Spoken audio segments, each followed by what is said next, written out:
kali selesai ya. Nanti kalau ada tambahan satu lagi karena saya kosongkan dengan sengaja, berarti untuk latihan soal. Ya. Ini referensinya ada di textbook. Ya. Ada untuk yang aplikasinya ada semuanya. Nah ini dari definisi dulu ya, definisi tentang simetri, yaitu kualitas dari suatu material di mana dia itu match satu sama lain, terutama ada kemiripan ya di dalam bentuk dan konten. Dari definisi yang lain ini dari Britannica Dictionary, ini ada yang sama ataukah very close seperti similarity tadi ya, ukuran, bentuk dan posisinya ya. Dan di sini ada dua sisi separuh yang bisa saling sama gitu ya atau mirip ya.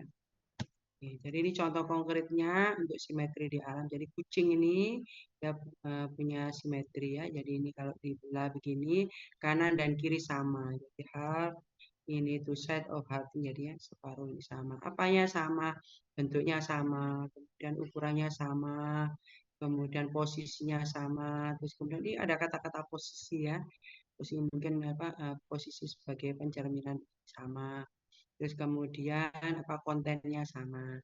Ini bintang laut ya. Jadi kalau misalnya ini kanan kiri sama. Ini kupu-kupu kanan kiri sama. Ini gunung kanan kiri sama ya. Jadi ini simetri-simetri yang ada di. Kemudian ini ada di alam lagi, misalnya rembulan, pohon. Untuk ikan ini tidak bisa dibelah begini ya atau begini, tapi kanan dan kiri. Jadi dibelah badannya begini, kanan dan kiri. Ya. Kemudian ini kelabang kaki 1000 ini juga dia punya simetri. Kalau saya belah ya, sama kanan kiri. Simetri pada benda seni juga ini kalau dibelah begini atau begini kanan kiri sama juga. Tapi ini relatif ya juga ya jadi juga simetri pada benda seni. Simetri pada benda seni yang lain ini punya simetri. Ya, ini juga ini kalau saya belah begini ini ada kanan dan sama. Oke, simetri pada bangunan bersejarah, contohnya pada piramid, ya, ini juga ya. Sebenarnya simetri tidak hanya bidang simetri saya jelaskan ya bidang simetri yang di kanan kiri sama, ini juga ya, kanan kiri sama, ya bisa diputar atau dengan menggunakan bidang simetri.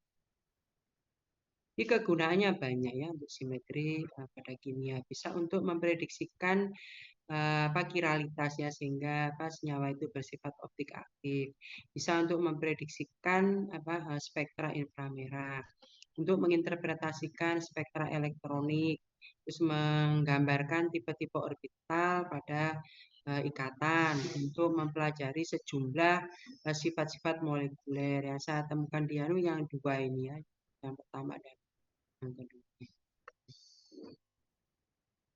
Insya Allah nanti ada operasi simetri ya. Jadi operasi simetri operasi yang diterapkan ya pada suatu objek atau benda ya, sehingga di situ menghasilkan konfigurasi yang tidak berubah ya, atau di situ saling pencerminan gitu ya. Jadi operasi simetri ini terdiri dari refleksi, rotasi dan inversi ya. Refleksi, rotasi dan inversi. Kemudian unsur-unsur simetrinya kalau tadi di sini refleksi, rotasi dan inversi. Refleksi berarti di sini bidang cermin ya. Untuk rotasi berarti di sini sumbu rotasi ya atau aksis rotasi. Untuk inversi berarti pusat inversi ya. Nah, sekarang ini operasi identitas yang pertama ya. Jadi tadi ada istilah operasi simetri. Jadi operasi yang dikenakan pada suatu objek atau benda ya, sehingga di situ menempati dirinya kembali gitu. Seperti tidak ada perubahan.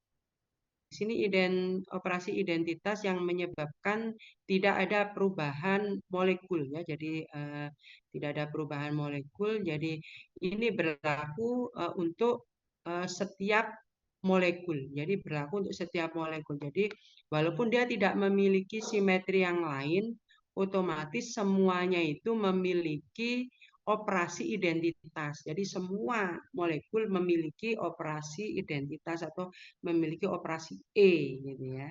Jadi artinya itu tidak terjadi apa-apa. Kalau misalnya diputar dengan sudut ya 360, jadi balik lagi ke dirinya sendiri. Jadi seperti tidak dilakukan operasi apa-apa gitu ya. Kemudian ini operasi rotasi ya. Nanti ada operasi rotasi. Elemennya tadi itu adalah aksis rotasi atau sumbu rotasi ya. Kodenya adalah CN ya. N-nya ada di subscript ya. Nah, ini adalah N di sini adalah 360 360 per ini ya. CN ini N ini adalah 360 per 3 misalnya kalau N-nya ini adalah 3 ya. Kalau N-nya adalah misalnya 6 berarti 360 per 6 itu yang dimaksudkan ya. Jadi contohnya ini adalah C3 artinya bahwa diputar dengan sudut 360 per 3 ya. Jadi 120. Jadi kalau ini adalah sumbunya, maka kalau diputar adalah maka di sini pindah ke sini pindah ke sini pindah ke sini ya. Karena di sini sudutnya adalah masing-masing 120 derajat gitu. Paham ya gitu. Terus ini ada catatan bahwa rotasi ini cara putarnya adalah berlawanan dengan arah jarum jam ya, jadi rotasi positif. Ini hanya satu arah yaitu yang berlawanan dengan arah jarum jam. Oke ya, ini contohnya lagi C3 tadi sudah ya. Jadi kalau diputar dia menempati dirinya sendiri. Walaupun ini sebetulnya bukan dirinya sendiri sepenuhnya karena ini adalah C1 misalnya ya. Ini ada CL1, CL2, CL3. CL1 pindah ke CL2, CL2 pindah ke CL3, CL3 pindah ke CL1 misalnya ya. Tetapi kalau di sini tidak ada penomeran, maka dengan diputar tadi itu 120 derajat yaitu menempati dirinya sendiri gitu loh. Tadi itu kan kalau dikenakan operasi pada suatu benda, maka dia akan kembali lagi ke konfigurasi awalnya. Jadi begitu ya. Jadi menempati dirinya sendiri. Oke ya. Ini contoh lagi ya. Ini ada di MT halaman 78. Jadi ini gambar ini ya. Ini adalah dengan sumbu misalnya adalah menembus kertas ya, menembus kertas begini horizontal ya.